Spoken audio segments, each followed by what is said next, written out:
I'll tell you what, how about we'll just do a few announcements here to get started, and then we'll open up and turn it over to Henry. Um, so it looks like our soaring season is finally becoming soarable. I don't know if anyone has been getting out to Arlington. Cloud bases have been somewhat low, but there have been some decent successful flights out of there. I actually got off the phone with Craig Funston here a little bit ago, and he had a good 3.5 hour flight. And took a tow up in Juliet, November, his Nimbus 4, and it sounded like it was a delightful time despite never getting above 4,000 feet. That was late in the day, so it was really encouraging. I was up there with him yesterday, and we got a 2.5 hour. Yeah, real nice. Excellent.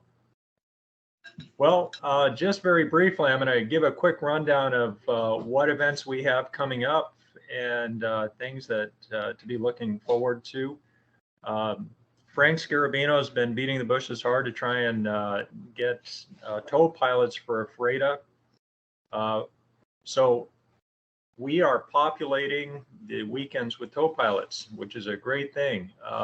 However, the other thing is, in order for those tow pilots to show up, they're looking for at least 5 signups from the gliding community. So please support. If you think that you're going to be out there, go ahead and get on Sign Up Genius and sign up for that weekend and indicate that you're going to be there. If we have that critical mass of at least 5 tows, basically 5 glider pilots, we'll be doing some flying out there. With regards to the different events that are coming up from June 18th, which is a Saturday, going up through Friday, June 24th, Brad Pattison has been is one of the sponsors on that, and it appears that we're going to actually have 3 tow planes out at Methow. There is limited space, and I think there's still a little bit of room left. So if you're interested, make sure you jump on that. But we're going to have an Evergreen tow plane there. We're going to have an SGC tow plane, and then PSSA is going to have their tow plane as well. If you're interested, check out Brad Pattison's email that he sent out. He did an excellent job in terms of documenting everything there. June 18th and June 19th, we will not have an SGC tow plane out at Ephrata because that is going to be up at Methow at that time. And then coming up basically from May 28th through May 30th, Mike Bamberg has graciously agreed to basically put on the dust up, and I think that there might be some help that's also needed there, but we're grateful to Mike on that. And we're also going to be looking into trying to get some youth out there. That'll be discussed at the next board meeting and what we can do to help support the basically next generation of pilots, hopefully, in helping to run tow lines, wings, and hopefully get them some flights in while we're there as well. And then following that is the Evergreen encampment, which we have down for May 31st through June 5th. And I'm not sure if Evergreen is going to have 1 tow plane there or 2 tow planes. I was talking to JC Haukekorn, and I think they're planning on having 1 tow plane there at that event, and then SGC will have their tow plane there as well. Following that is the Wiedeker encampment. That's June 5th through the 12th. So what the good thing is that if you want to go and fly that weekend, there should be tow planes available. And then from June 26th through July 2nd, thank you very much, Noel, for Region 8. And we are targeting to have about 4 tow planes there is what we're expecting on that. So that is pretty much the run up to about the middle of our summer, and we're going to see how the weather's going to hold out and what it has in store for us. Hopefully we don't get smoked out this season, but we'll see. So Noel, did you have anything that you wanted to bring up? I've got a couple of things I'd like to talk about with the Dust Up and the SGC website. But if Henry is ready and raring to go with his presentation, I say we can start off with that. Unless, Henry, you'd prefer to go last? Surprise!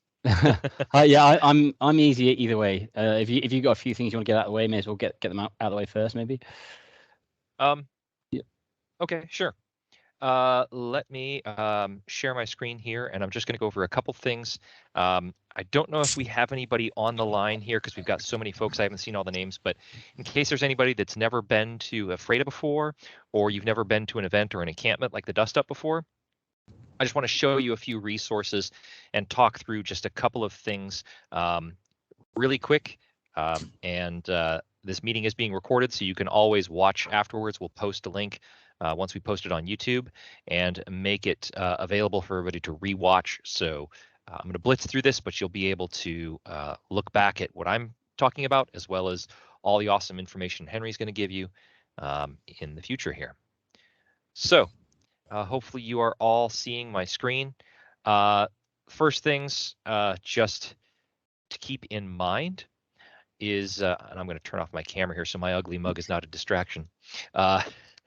First things first is keep in mind when you're getting ready to come to an event like this, think about what you need to be comfortable, what you need in order to be safe, and what small things might sideline you, and whether you have a replacement or not for them.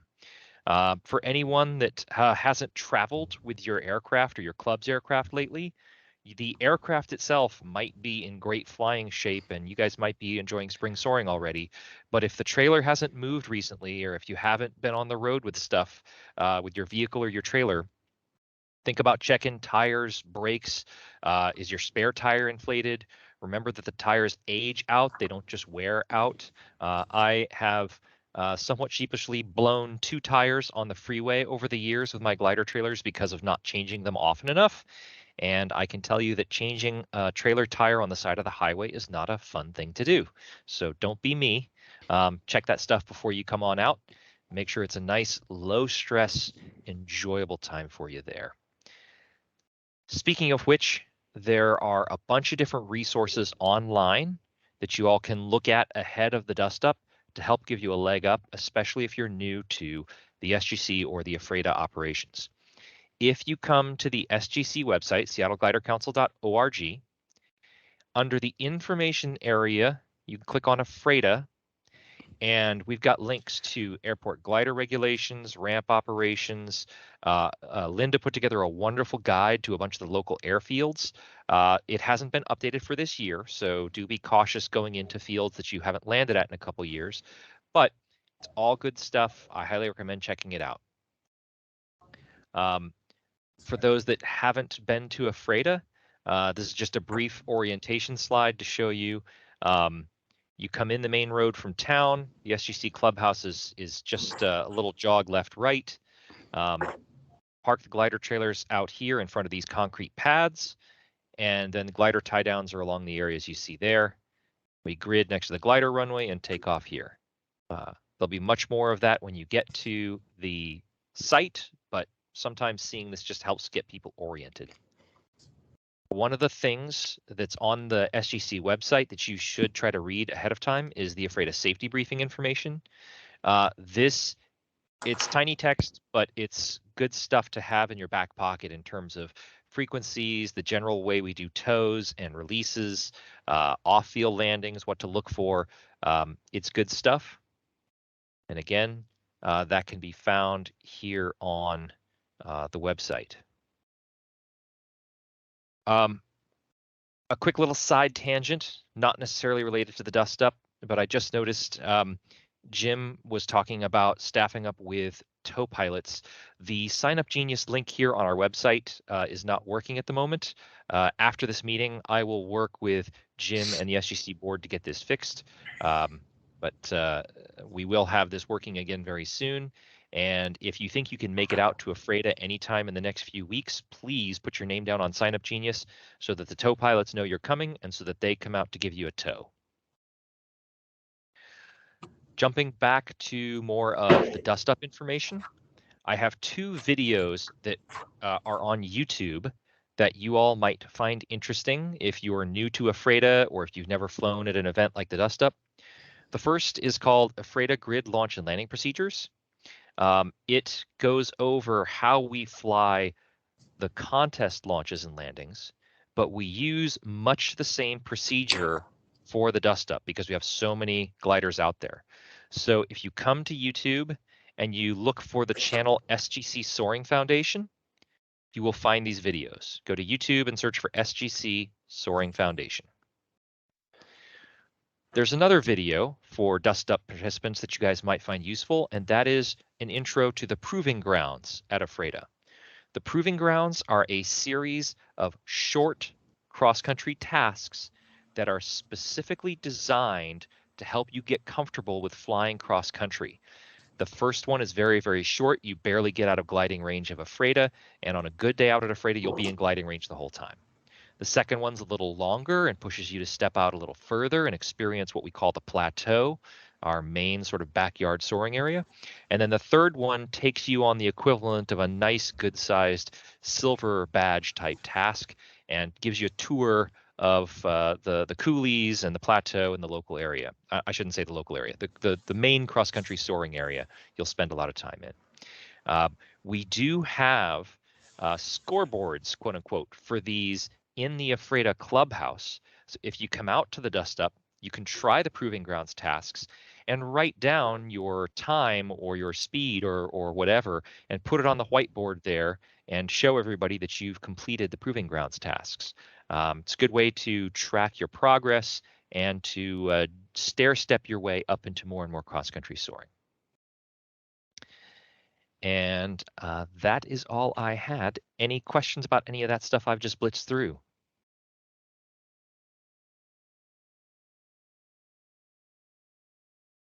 Thank you very much, Noel. Appreciate it. And Henry, I really appreciate you being willing to give a presentation You haven't heard it yet. on soaring the Cascades and some of your flights and experience. So, yeah.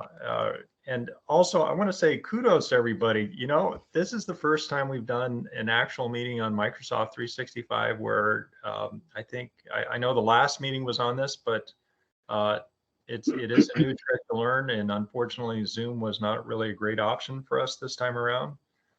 I think Mike Bamberg has his hand raised. Yeah, Mike, Yep. did you? Can you guys hear me? Yes, we can. Okay, great.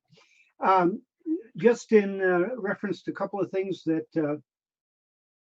Noel said, I'm going to take all those links that he just showed you and make sure that we send them out in an email here shortly.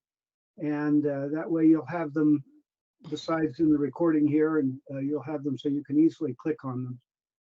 Now, also, if you haven't looked at the Proving Grounds website, I'll send out a link to that. And also the procedure to take one of your IGC log files and submit it for scoring with the Proving Grounds. We do it here at Willamette Valley, and it's simply you take the file and you email it out, and a few minutes later you'll get a report. So pretty good. So I'll put all those things in a letter, and that way you don't have to think too hard about what's all there now. Great. Thank you, Mike. Appreciate it.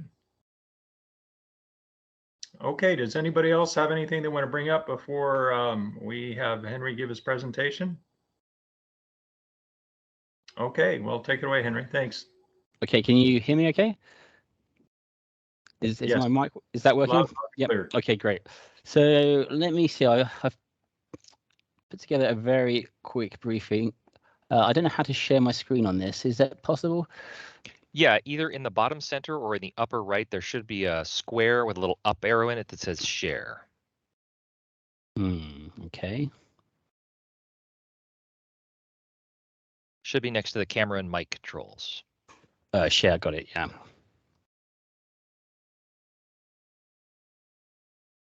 Okay, that's not quite showing what I thought it would, but it'll work. Is that, can everybody see that? Looks good. Okay, let's go. Right, so I wasn't really quite sure what to talk about tonight, so I've thrown together a few things, and really, I think from what Jim was saying, it's really just an opportunity to try and get people excited about the season and some of the flying that I've done around here, and so here's a photo that I took from a couple of years ago flying out of the Met Owl. And so I thought to start off, just for those who don't know who I am, this is kind of a very a quick scrapbook of how I got into gliding, what it's all about. So I come from the UK, obviously, started flying in about 91. I dug it out in my logbook today, and it was like, yep, 91. Okay, it's a while ago. And I come from a family where we all flew gliders when we were kids. Really, thanks to my dad, who was incredibly enthusiastic, and he'd kind of got the flying bug from watching World War II planes when he was a small kid.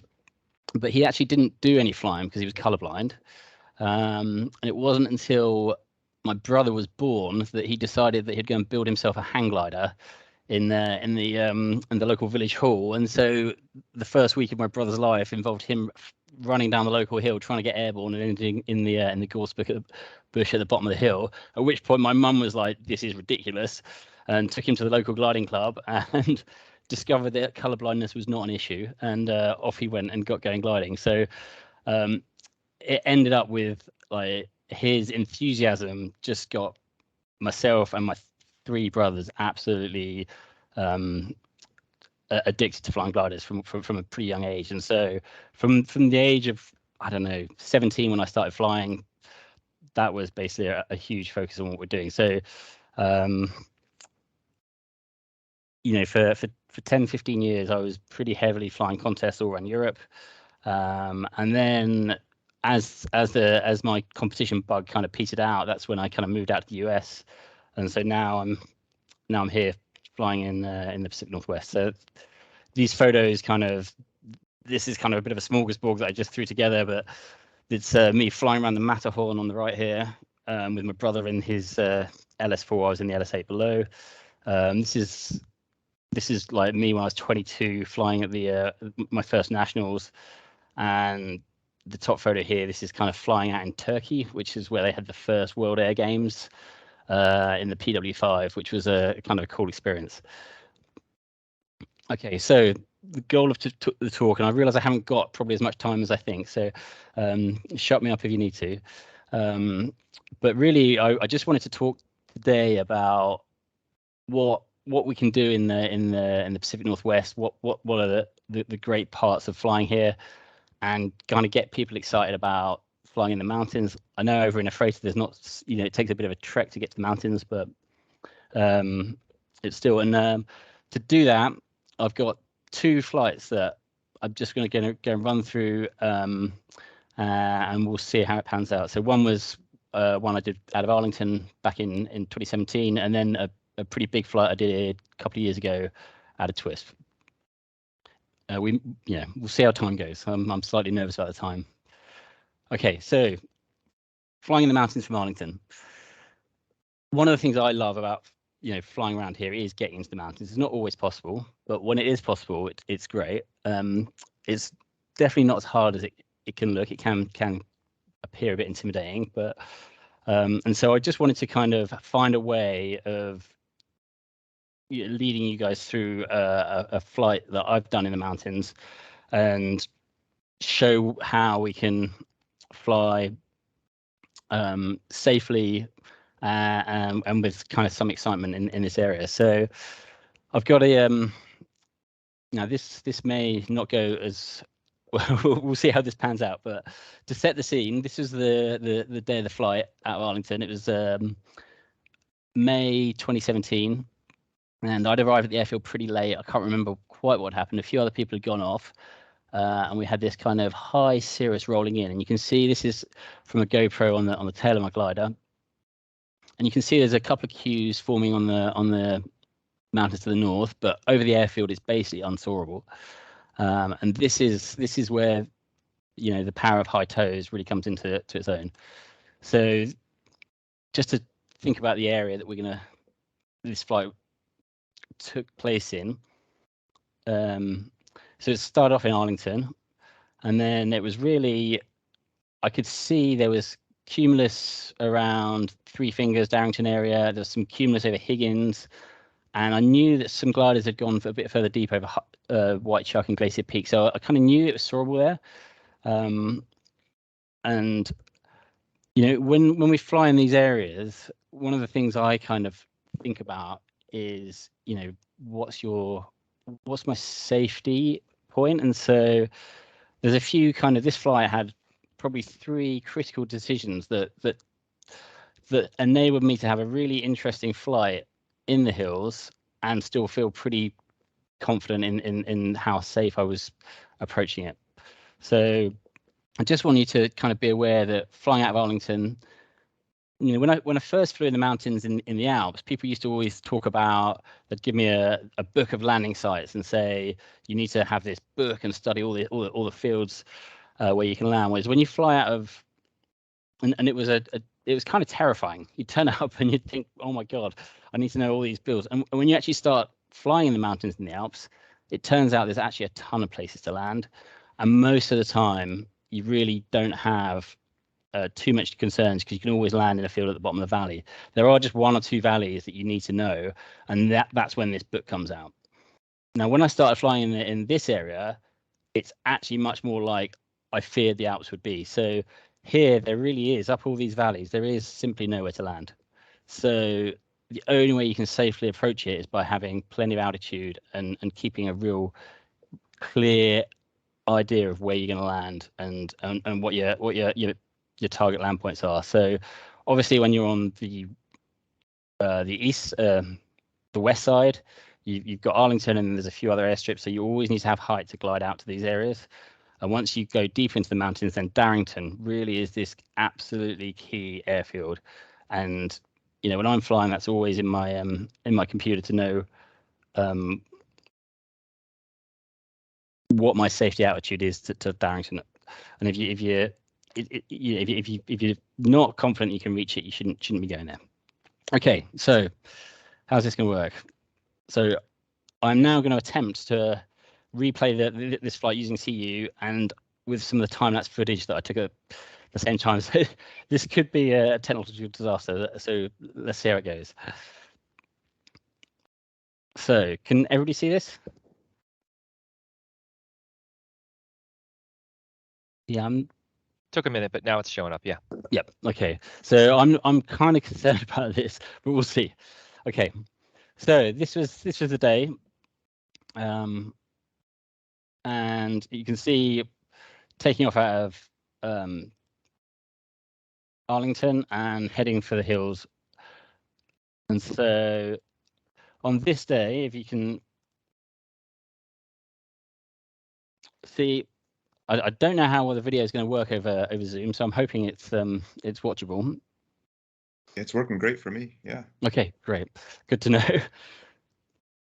So this is me just following the tow plane up, and this is kind of the first call of the day, really.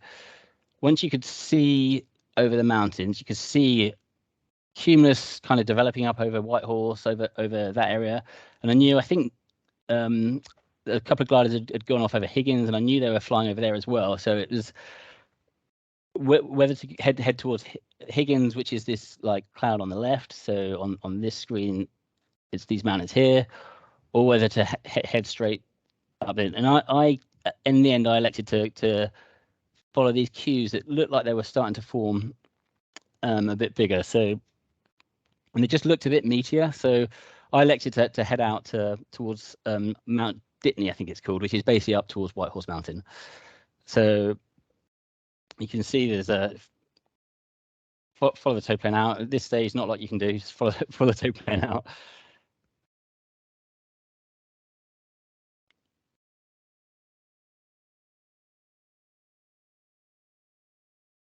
Okay, and there we are, off tow.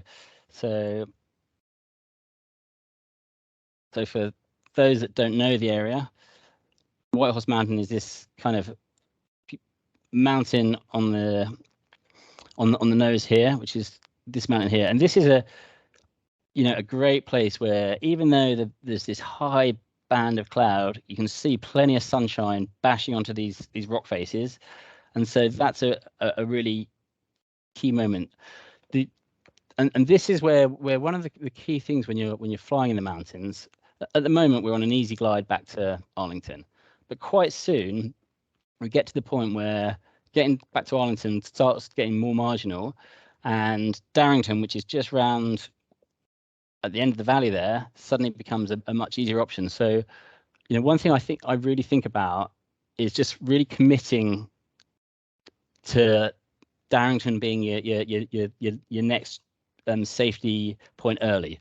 And once you've kind of made that mental leap that, if anything, if I can't climb, if the thermals don't work, then I'm going to Darrington, then actually it just takes a lot of the pressure off, because you're not suddenly, looking at your glide computer desperately trying to scrape to work out whether you can get back to Arlington, because you've got a much easier glide. So I think just committing early is a really good way. And the reality is most of the time you don't actually need to use these safety altitudes, but just knowing it's there, it just frees up your brain so you can actually focus on firming. So anyway, here we head out.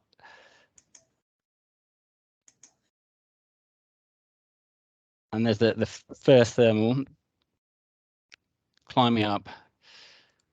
And these cumulus here are forming if you, let me just zoom forward.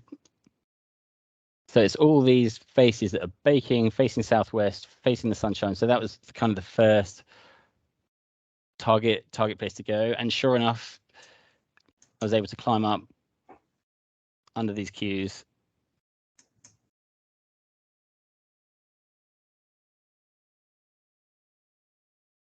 And around we go. Okay, and this is White Horse Mountain, so I'm now absolutely committed to exploring these cumulus to the back. So Henry, can I ask you to do a favor? Yeah. Can I ask you to turn off your camera? I think the bandwidth is kind of limited and it's a little choppy trying to see what you're illustrating. Thanks. Sure. I can't actually see my camera, so where would I find that? Yeah, I practiced this on Teams on Zoom earlier and it worked. So next to the leave button at the top right on my screen, I got a camera button, and I can click it to mute my Here you camera. go. I found it. Yeah, I got it. Okay. Thanks. Does that work? Yeah, thank you.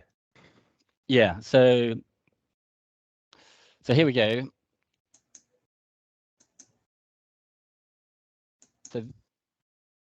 So at this point, I've committed, and I'm heading off past White Horse and over the back, and this is Mount Jumbo. And does this time lapse, does that come through as video? Okay, it's not the best of footage, but I'm seeing kind of a rapid fire slideshow. It hitches at times, but I think most folks are probably doing okay. Holler if you're having a worse experience.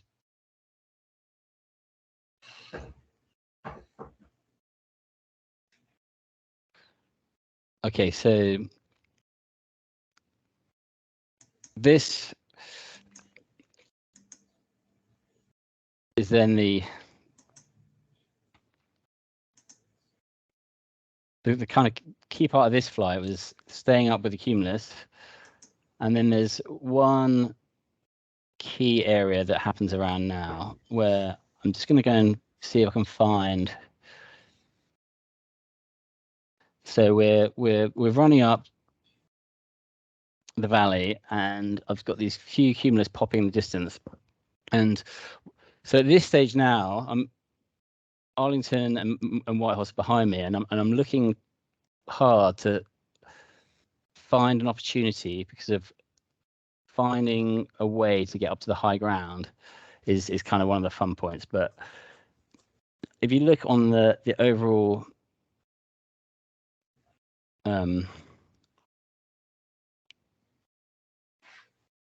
just orientating myself here.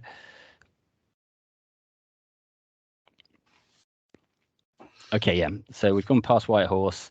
We're now utterly committed to Darrington as our safety.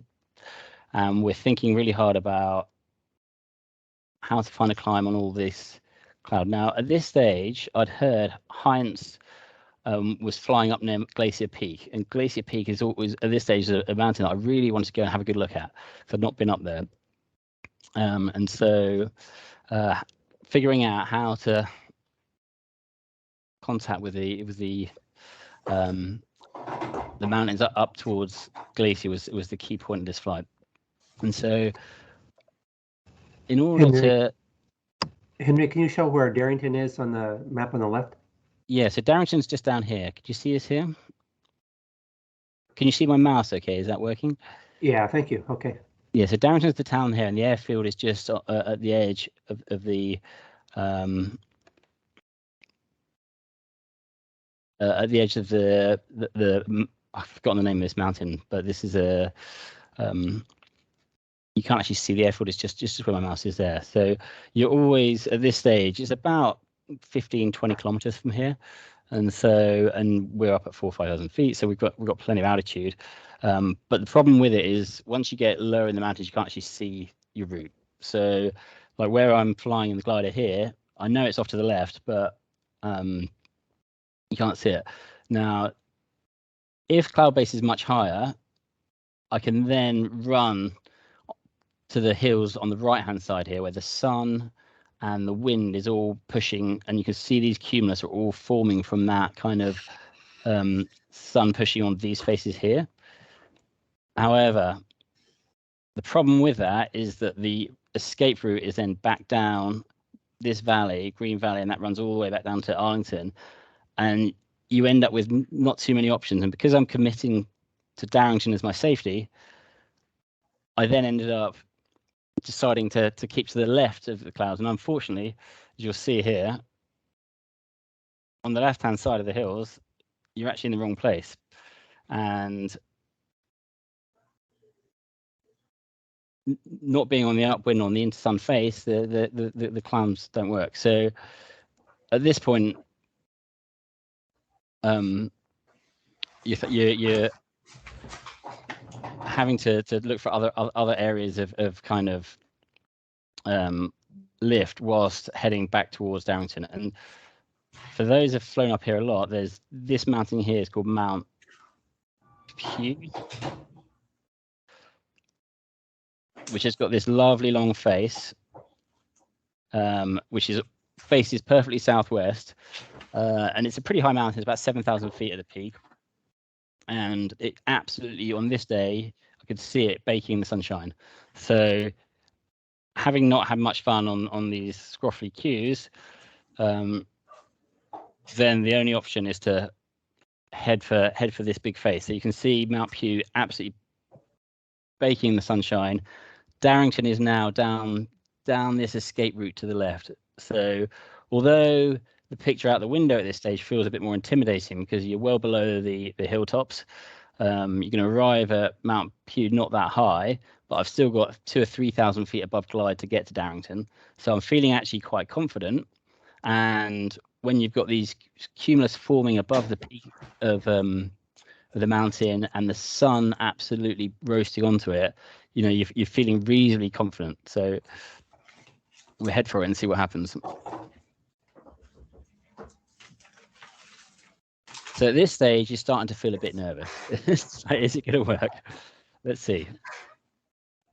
And sure enough, stop peeling along the side and boom, at the edge of the mountain. That's where I found the climb. And so once you're low down on the mountain, this is where thermaling is difficult. You need to be really quite close to the hills, and you do not have the space to do a full 360. So it's just figure of eights. You're going backwards and forwards, staying as close to the hills as you can. Let me just bring this side up as well. Oh. So you can see on the same mountain. Is that the same mountain? No, it's not. It's the wrong one. Sorry. There we go. So this is climbing over Mount Pugh, and you can see that face is absolutely where you need to be, running backwards and forwards. And this is just great fun once it's working. Being nice and tight, close to the mountains, picking these thermals off as they run up the hill. You can climb out.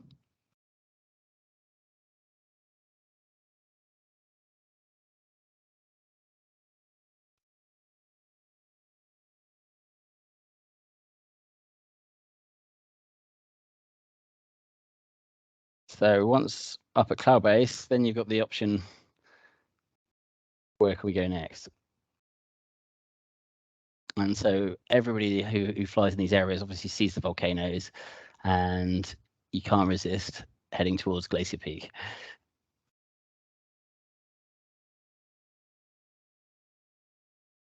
Let me just skip forward a bit. And this is now running up towards Glacier Peak. And Glacier Peak, I'll just zoom out a bit on this mountain. Glacier Peak is this really big volcano, 10,500 feet.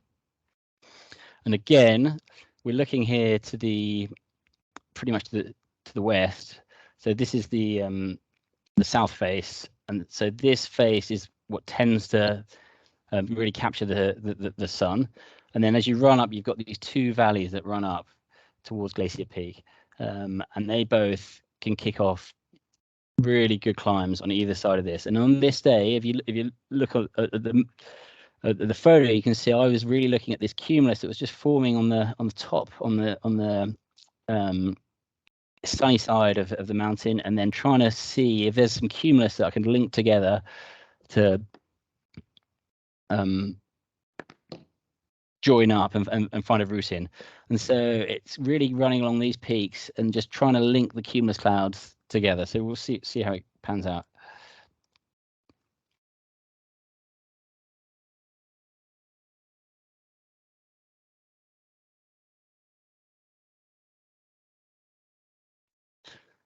You can see a little bit of a street forming. So again, I'm just looking at these really nice flat cells. And again, flying reasonably conservative, staying nice and high.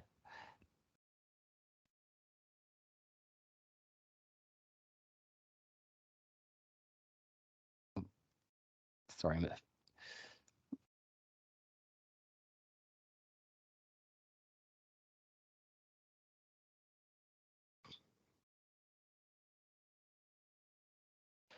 and so this is the corner of Glacier Peak that really often, if you go up there, this is the area where you'll often see this cumulus here, and you've got these valleys, and the thermals kind of the sun is drenching in these basins, and then it runs up the valleys, and then any kind of sudden discontinuity or change between rocks and snow, or a change in the gradient of the hill, that can cause the thermals to trigger.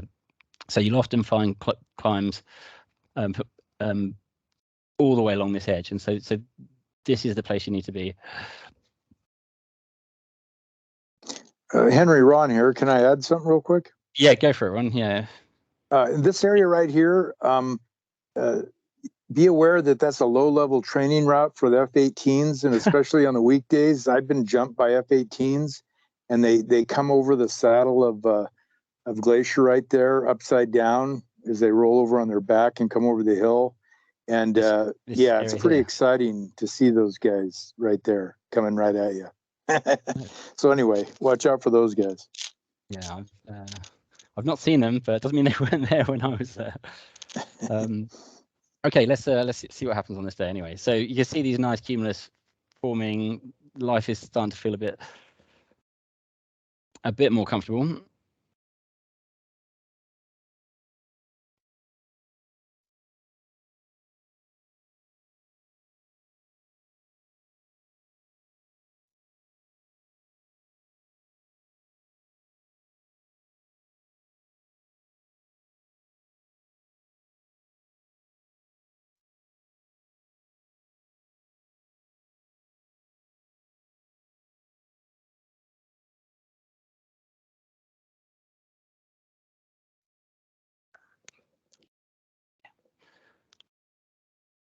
Sorry, I'm just being interrupted by a small child.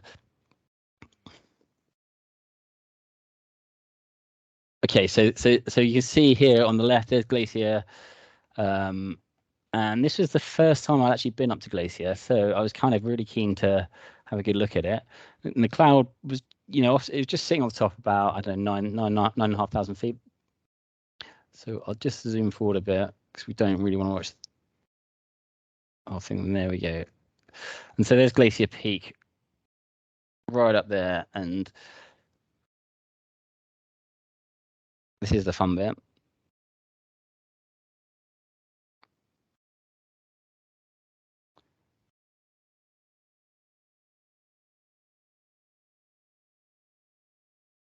So once you want to, I was kind of keen to go and see how far I could get around the mountain. So climbing up right up to cloud base to give you the maximum altitude. Now, one of the things when I first started flying around these big hills is I was always absolutely terrified of going down on the downwind side of it, the mountain. And especially on windy days, I think that's absolutely right. But when you've got a very light wind scenario like this day, then you really you can actually go around the whole mountain, and you don't get such killer sink on the bottom as you expect. So this day, you could just go and enjoy the backside of the mountain and staying tucked in nice and tightly.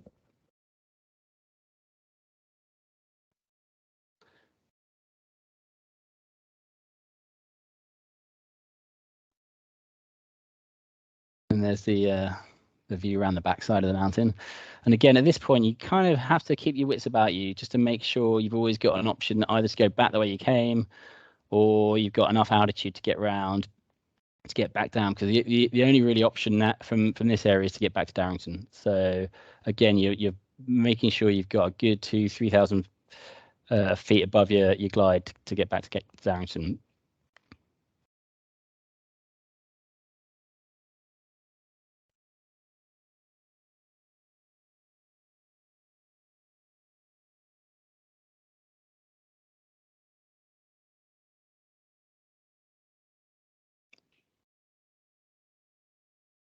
So round we come, and that was my first circumnavigation of a Glacier Peak, and it's a pretty special mountain. Now, I'm just looking at time, and we've this has gone way over how I was planning already. So I will I'll just skip through the rest of this flight just to have a very quick view of the next one as well. So once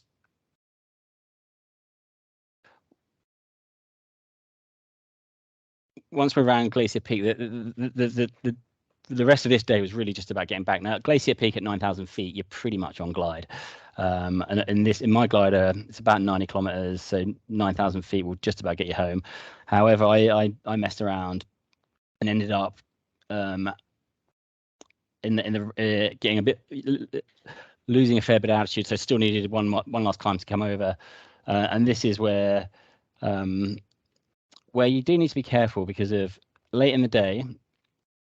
This is where the marine air starts flowing up the Darrington Valley, and so you can get stuck low down. And so making sure you don't end up low down in that valley. I've had a few flights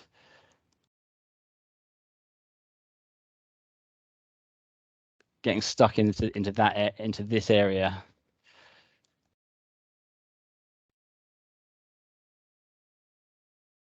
Oh, gone too far.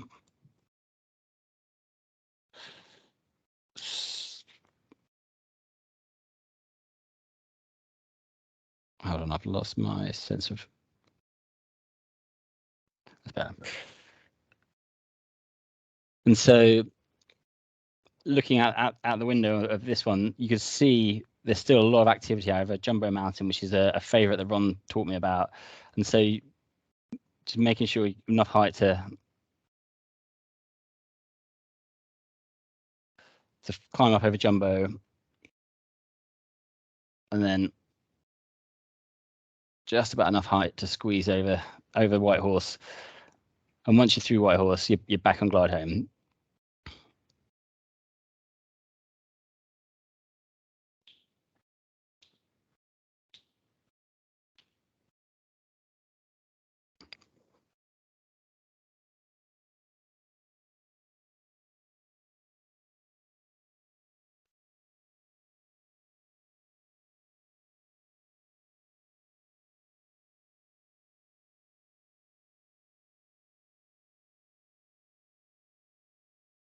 Okay.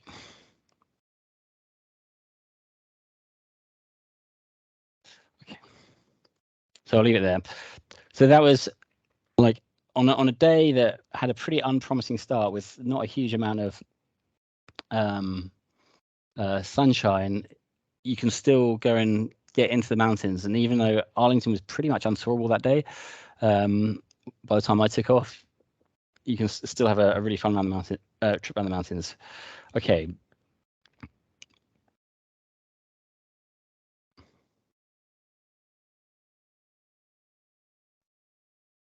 And that was the view out the window heading home.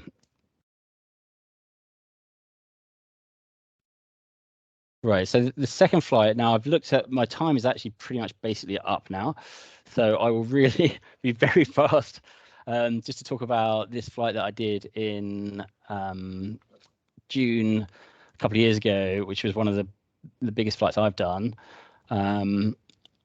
Now, I think there's kind of three things I wanted to mention when it comes to doing big flights. They are conceptually fairly easy. Take off early, fly fast, land late. And so for me, I've had it for the last few years. I wanted to fly a 1,000K flight in Washington. And so in order to do 1,000K, you need to do 100 kilometers an hour for 10 hours. And as long as you've got that as a rule of thumb, something to go for. If you look at the data in June, there's plenty of days where soaring goes on for 10 hours in these parts, so it's definitely doable. SkySight is definitely the way to think about that. So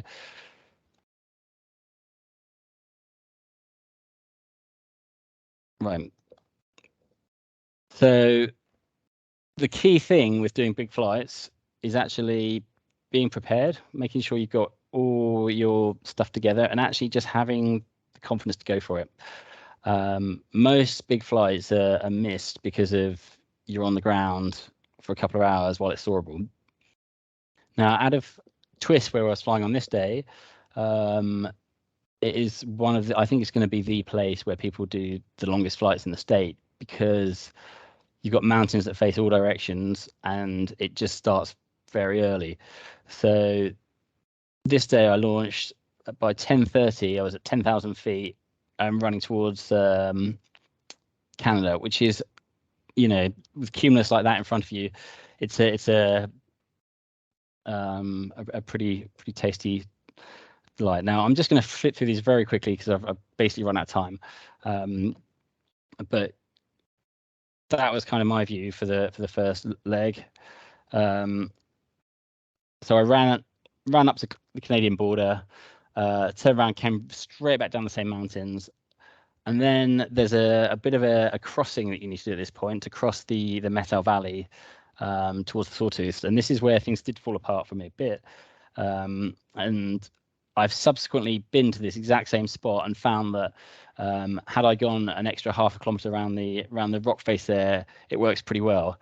But because I was low, I ended up running right up deep into this valley in the Sawtooth, and had to bail out. And so I ended up wasting about half an hour, not really making any progress.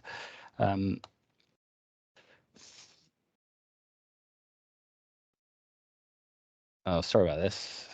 No. Yeah, so stuck at Hoodoo Heath, got up high, eventually got up high, and then headed down the Sawtooth. By 1 o'clock, I'm at Mission Ridge, and you can see the ski resort below, which is always nice to see a second ski resort in one day.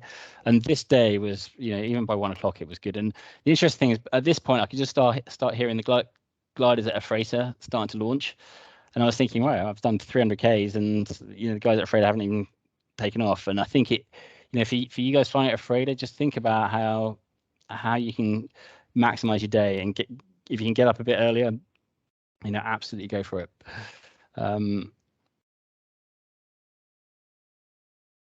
So this is the track down to Yakima, and at Yakima things were a bit tricky, not too bad, but I elected to turn around just because I didn't really want to go all the way down to Baker. To I'd originally thought of heading sort of down towards Hood River, St. Helens, but it didn't look that great. And so the plan really was to try and maximize the distance over the plateau in the height of the day, and try and, by this stage I'd been averaging 70, 80 kph, and you really need to be doing 100 kph to make this work. So set tail and headed straight up over the high country, and this was the absolute peak of the day, where you're absolutely banging along over the high plateau, which this was one of the fun moments of this day. Was my friend Dave, who I hadn't spoken to for about 3 years. I literally had this text message conversation as I was flying up there. It was like, Henry, time for catch up. I was like, I haven't spoken to this guy for 3 years, so I was able to send out the perfect text reply just at 10,000 feet, 250k from home. Let's catch up tomorrow. He still wanted photographic evidence to prove it, but that was kind of fun.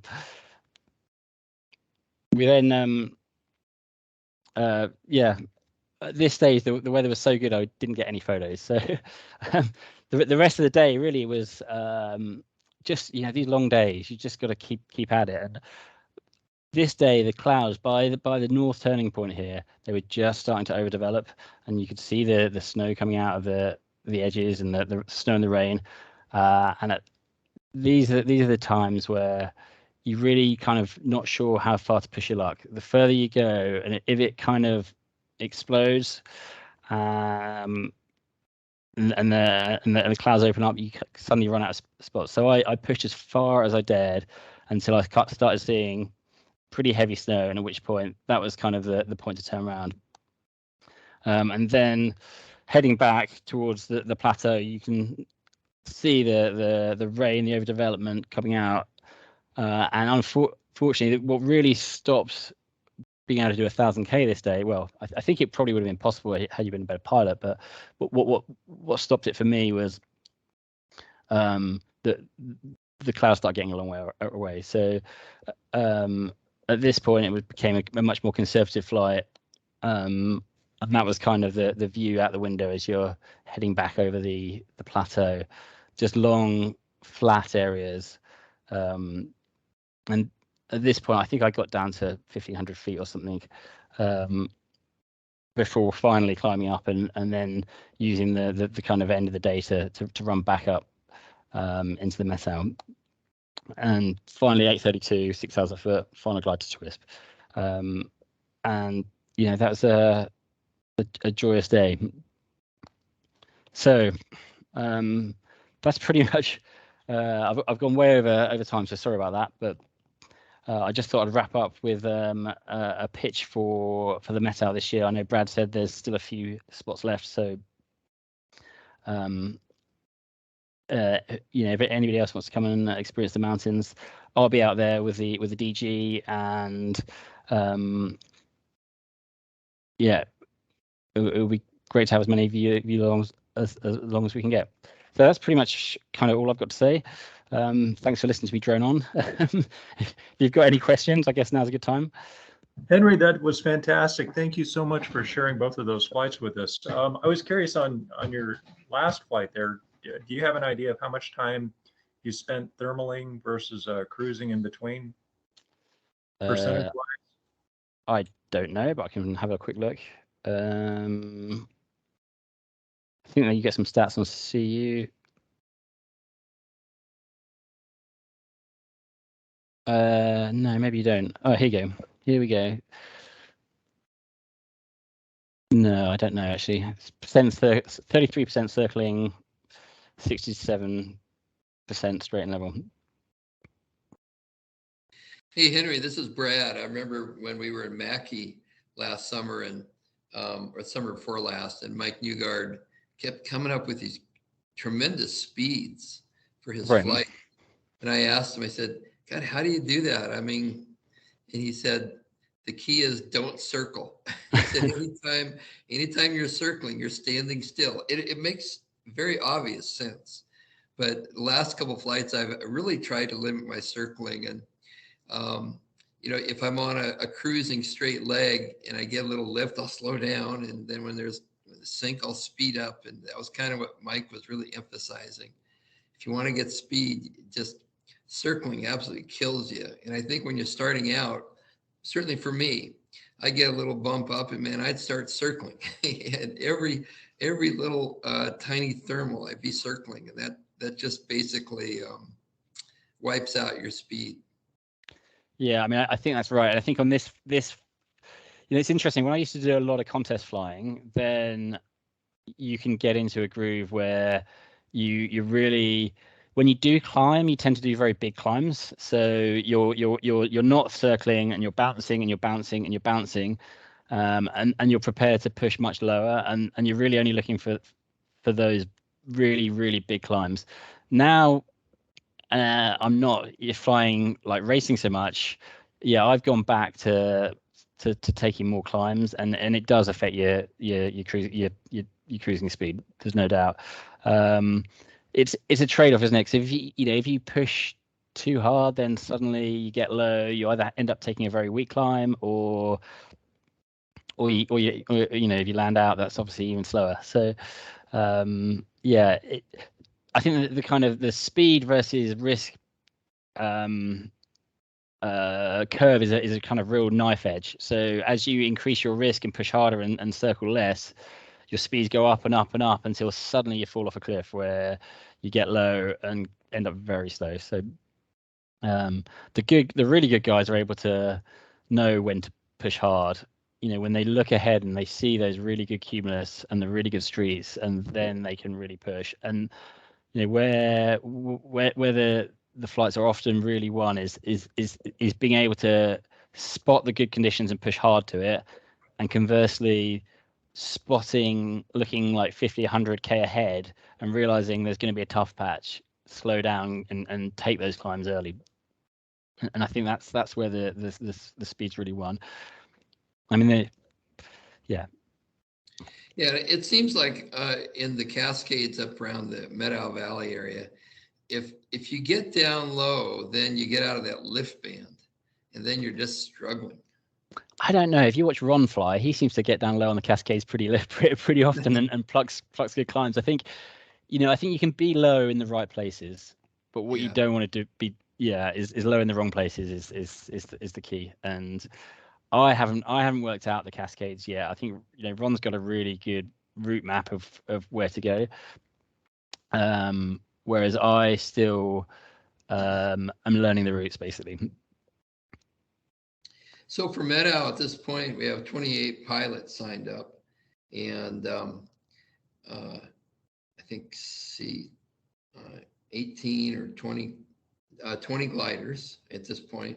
A couple of the gliders haven't signed up that are going to be coming. So there's only a couple of spots left. And what you saw on Henry's presentation, really that's a lot about what the Meadow is about. And for those who don't know the area, when Henry mentions TWISP, that's the airport that's like just 6 miles from Meadow State Airport, where we're going to be flying out of. So, it's beautiful terrain.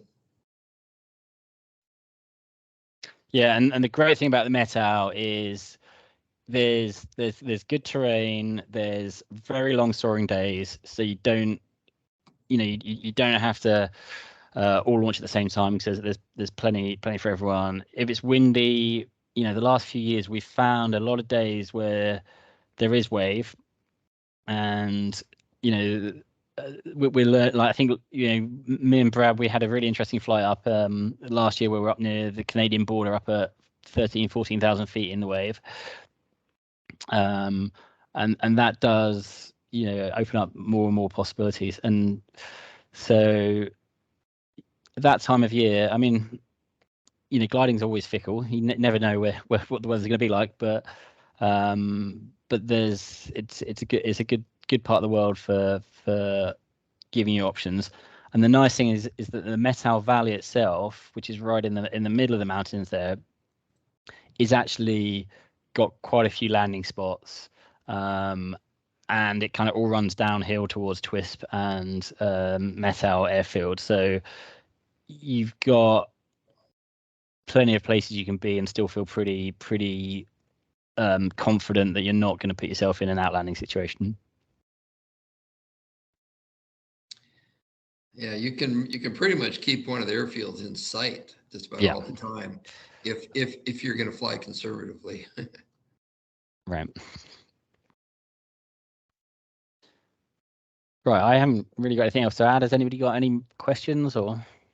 Yeah, it's Alan Daniel here. I'm going to be new to the group, flying METHO for the first time. Just wondering if someone's got a file with all the landable terrain with runway lengths and runway widths. I can fly either 21 meter or 18 meters, so we'll have to make a decision on that depending on runways available. Yeah, I mean, Brad put together last year certainly a good turn point file of all the key mountains that's really useful to have. In terms of airfields, there aren't that many, so they're all on there, but I don't know if they've got all the data about lengths and widths of the runways. I was just wondering if we can get that file ahead of time so we can do a bit of prep work. Yeah, I should be able to do that. I haven't done a very good job with putting like land out spots because it's an area that really people haven't documented, very well for gliding. And the airports are actually on sectional charts.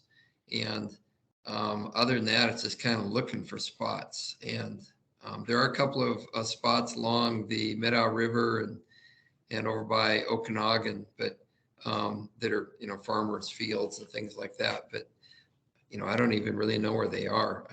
I tend to stay high, so I'm kind of a chicken. I like to be able to glide to an airport without question, Yeah, I think that would be my plan. Yeah. Yeah, I mean, I think airfield hopping is definitely the preferred option. There are a few. I've actually last year I started putting a few of the cols in place. So when you're kind of flying up towards the Canadian border, you want to make sure you've got enough height to get over some of the saddle points to get back into the Meadow. So I've sort of marked those in the GPS, so I know that I've got a decent glide above those points all the time. Yeah. I mean, one of the beauties of the Meadow is the airport's only at 1,700 feet. And all these little peaks and ridges, they go up to 8,000 feet. So, you're running around ridge top and you've got pretty easy glides at several different airports. They're a distance away, but I think that's just one of the real beauties of flying in the Meadow. Yeah, correct me if you think you have a different thought on that, Henry. No, that's absolutely right. I mean, I think like the whole of North Carolina, the problems is there is, it's all tree line. There is nowhere to land in the valleys, so you do have to have a good. Well, that's not. There are areas you need to know the areas where landing's okay, and you need to be really conservative to make sure you get to those areas. And it sounds scary. It's not actually that bad, but you do just need to know where they are. Yeah, I think each year we've ended up with a damaged glider, and it's just because people got low at the wrong places where they shouldn't have been. And in the pre-flight briefings, we kind of mentioned these are a couple areas you got to be super careful of because there's nowhere to land. And one of them landed like in a picnic area or something and did some damage to the glider. Nobody's gotten hurt except a twisted ankle, I think, on one of them. But and of course, there was a little tow plane excitement last year, but that was out of TWISP. So not sure that was related to the Meadow either. So no, it's just that's a flight control problem. Yeah. And a wonderful job by Phil. Right. Getting it back alive. If I could, as someone who's also flown out of TWISP a few times, I want to reiterate that two amazing things about TWISP are, first of all, the main valley is so low that you can be 20 plus miles away, and as long as you're at ridgetop height, you've got glide all the way back to the home airfield. And the second is the ridges really work. So again, as long as you're staying at or above ridge height, you can go a lot of places, find a lot of good lift, and have a lot of fun. Yeah, and know which way the drainages go. And it's really easy to see it, but I think just paying attention to that is important so that you can, if you start sinking out, you just got to get the right drainage. And it's real easy and it take you right to the airport.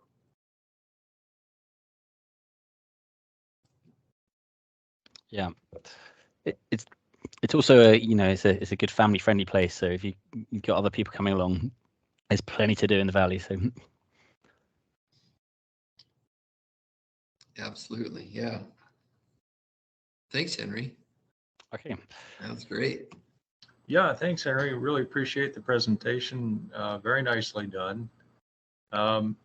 So that pretty much about wraps it up for this evening, unless Noel, did you have anything else that you wanted to present at all, or did you cover everything? No, I covered everything. I think I see Alan with his hand up, but otherwise I'm good. Okay. No, I asked my question. Okay, well, unless anybody else has anything, thanks for attending. We had a great turnout tonight, and we'll look forward to seeing everybody out there. If you haven't been up flying yet this season, please get out and go for a flight, especially if you need to go up and kind of blow the rust off. Arlington's a great place to do it. Evergreen is in the process of getting the second tow plane that they've just recently acquired up and going, but I think the second L-23 is back from its paint job with Evergreen. Go up, have some fun, go fly with an instructor or your favorite friend, and be ready for the start of the season. It's starting to cook. Thanks, everyone. Yeah, and down at Bergseth, we've had some really good flights. A couple of flights been around Mount Rainier, you know, all the way around it. And Bergseth is nice because it's right at the base of a couple of ridges. You don't have to go anywhere. It's basically on the ridges. And if people want to come down there, just give one of us a call, or you can look at the schedule on PugetSoundSoaring.org, and you can come on down to Bergseth as well. Great. Thanks, Brad. Yeah. Okay, anybody else? Oh, I see we got one hand raised up here. Is that just from previous?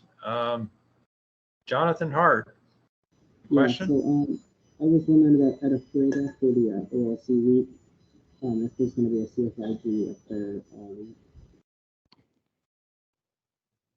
I'm sorry, it's really kind of muffled. At least on my end, it's pretty muffled. Can you repeat that again, please? Jonathan was asking if there's going to be a CFIG at the, I believe, the dust up. Jonathan, is that what you're asking? After the dust up week for the OLC. Oh, after the dust up, I believe, is the Evergreen encampment.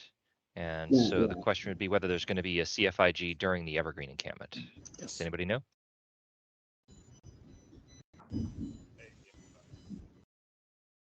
Not sure. You might have to ask Terrence or whoever. I think Terrence was online if I saw him. I am. Can you guys hear me? Yes. Terrence from Evergreen. So we're working on getting instructors signed up for at least the early days of the Evergreen encampment and dust up itself.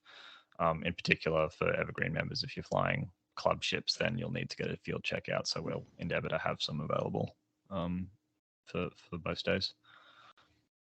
Hey, for the dust up, any chance we can get like lectures in the evenings? I know when I went to dust up about 4 years ago, one evening we had only one evening did we have like kind of a little learning session, and it packed the room. There's a lot of enthusiasm.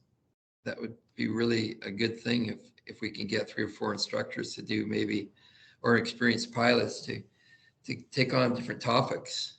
Yeah, you know, actually one of the best lectures I heard actually was from Mr. Ron Clark and his experience flying the mountains, and just had some really excellent advice in terms of ways out of situations and what to recognize. And Ron, I'm going to put you on the spot. Would you consider doing that presentation again? Well, thanks for the kind words, Jim, but I don't even know if I'm going to be out there. I like to fly the west side quite a bit, other than the Methow thing. So I always try to get up there and maybe fly over Ephrata and back from Arlington. That's a good day. But yeah, if I'm out there, I might say a few things. Yeah. Great, sounds good. Last time you actually flew out there and stayed for a few days, if I remember, and then flew back. That was impressive. Yeah. Well, that was lucky weather, I'll tell you. 4 days of primo weather. Yeah, all the way to Walla Walla, back to Ephrata, a good day in the mountains, then back home. That probably will never happen again, but you never know. Yeah, so Jim, if we could maybe get 3 or 4 topics lined up, maybe one would be on contests, and one could be on there's so many great topics that would be good, and it always brings up some just fabulous discussions from a lot of really experienced people. And there are going to be some junior, people that are just starting out and gliding there. And those would also be good topics to discuss contest experience and just cross-country flying, even at the dust up. Beyond just, okay, what does that silver badge look like? What does a gold badge and what do diamonds look like? And to race against other people, because you can be contest ready, shortly after your private and a year of cross-country. It's what a great way of getting into it.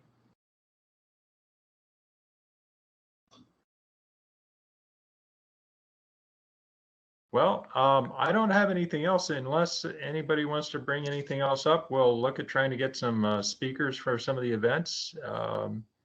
And thanks everyone for attending. Appreciate it. Just one question. I'm sorry. I just remembered the meeting. And of course, I get in the last 5 minutes. Am I still the only one signed up for? Saturday doesn't look very good for flying in Ephrata. We are officially open in Ephrata at this point. We have tow pilots signed up, and if we get the minimum of 5 glider pilots that have committed to that, we're going to have tow pilots out there. Remember, the weather isn't, the forecasts are not always the best, even today. You go out there and they'll call a forecast, and a lot of times you head out there anyways and it's flyable. So I wouldn't say, hedge your bets and say, oh gosh, it doesn't look like it's going to be any good. So if you see a tow pilot there and you've committed to basically fly your glider, please follow through with that. Their tow pilots are kind of limited in between, and we do not want to be in a situation where the tow pilot signed up, we've got people signed up, and then nobody shows up because they looked at the forecast and they said, it doesn't look that great. We really should follow on those commitments. Otherwise, it's just going to be cancelitis and nothing will happen. I totally agree with Jim, you, Jim. Are we using Sign Up Genius for that? We are. In fact, that's something that Noel and I have to work on. Apparently the links on the SGC website are not working, but we're going to have that straightened out here shortly. Yeah, Jim, I'm committed to be there because I'm towing my glider over on Friday. So I'll be there Saturday morning, probably fully assembled. But, I so far, the last time I looked, I was the only one there. And I just checked the extended forecast, and we're looking at a very severe crosswind and a lot of stapling. Good thermaling, but nothing that can be worked according to the thermal versus buoyancy. Anyway, that's what, at least that's what it says now. All right. Hey, Tony, if it's a severe crosswind, just land crossways, and then there's no crosswind. Yeah, I've heard that. I've heard that before. Yeah. That's true, but I don't think I'm going to be able to get Phil convinced to bring the tow plane out to the crosswind runway, because that's all the way out. It's coming from the northwest. Okay. All right. Thank you. Thanks, everyone. Appreciate it. Thanks, Jim. Okay. Have a good one. Bye.